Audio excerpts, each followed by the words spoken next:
ಜಾತಿ ಗಣತಿ 10 ವರ್ಷಕ್ಕೆ ಒಂದ್ಸರಿ ಮಾಡಬೇಕಾದ್ದು mandatory.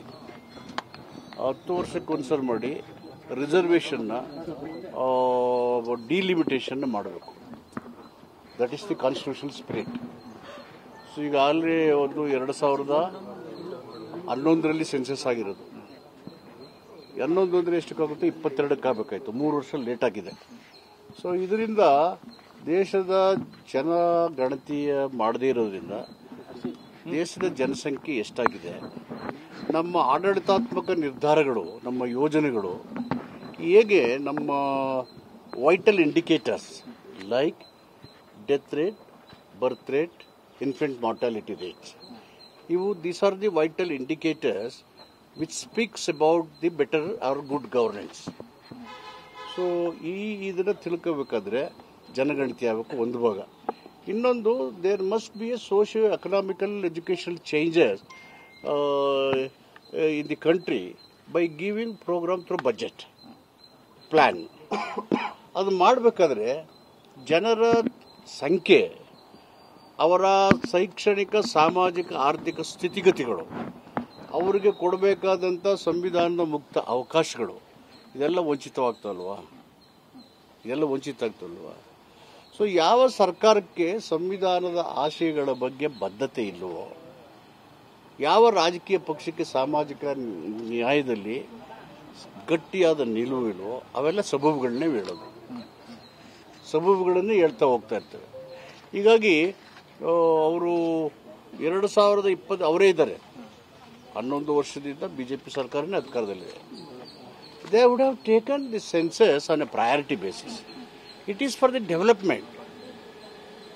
It is for the improvement of the economical condition of the individual through per capita income, poverty elimination, unemployment problems, resolving the unemployment problem. So ಈ ಥರದ ಉದ್ದೇಶ ಇಟ್ಕೊಂಡು census ಆಗುತ್ತೆ. ಇಟ್ಸ್ ಎ ಬ್ರಾಡ್ ಮೀನಿಂಗ್ ಇರುವಂಥ ಒಂದು ಸಮೀಕ್ಷೆ ಅದು.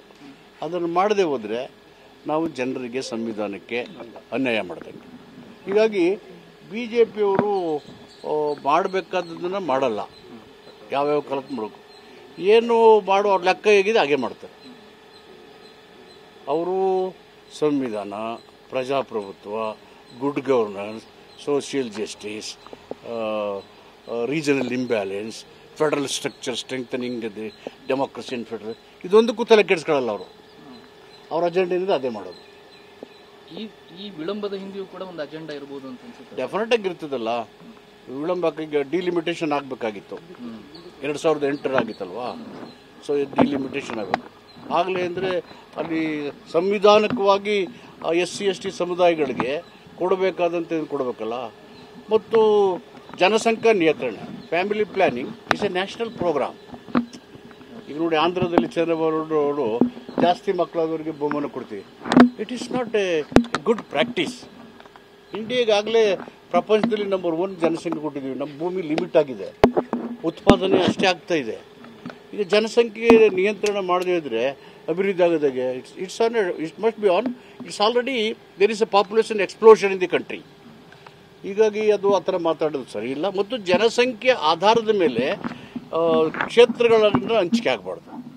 That should not be the criteria. Southern India states have successfully implemented national programs and they have contributed in controlling the rising or exploding population in the country.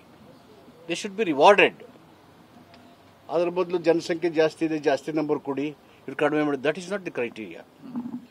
ನಮ್ಮ ಎಷ್ಟು ಹೆಚ್ಚಿಗೆ ಆಗ್ತವೆ, ಹೆಚ್ಚಿಗೆ ಆದ ಪ್ರಪೋರ್ಷನ್ ಸಂಖ್ಯೆಗಳು number of increased parliament and assembly ಅವನ್ನ ಇದರ ಸ್ಟೇಟ್ಗೆ ಕೊಡಬೇಕು, not based on the population.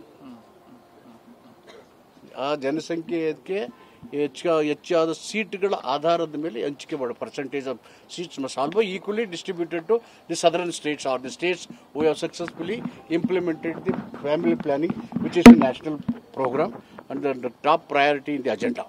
ಹೊಸ ಜಾತಿ ಗಂಟೆ ಯಾವತ್ತಿಂದ ಪ್ರಾರಂಭ ಮಾಡ್ತೀರಿ ಸರ್? ಎಲ್ಲಿ ಇಲ್ಲಿ ರಾಜ್ಯದಲ್ಲಿ ಸಮೀಕ್ಷೆ ನಮ್ದು ಈಗ ಮಾಡ್ತಾರೆ ಕೂಡಲೇ 90 ಡೇಸಲ್ಲಿ ಮಾಡಬೇಕು ಅಂತ ತೀರ್ಮಾನ ಆಗಿದೆ ಕ್ಯಾಬಿನೆಟ್ ಅಲ್ಲಿ. 90 ಡೇಸಲ್ಲಿ ಮಾಡಿ ವಿಲ್ ಟೇಕ್ ಡಿಸಿಷನ್.